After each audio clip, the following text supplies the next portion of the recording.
When was the last time you saw a 1957 Jaguar XK140 Roadster?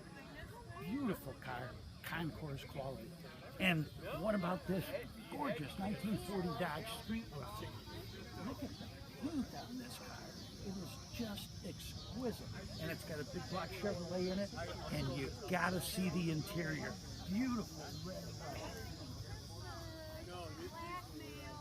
This is just absolutely beautiful. I love the red painted on the black wheel, the rally type, and take a look at this gorgeous dashboard and the red leather seating. It is beautiful.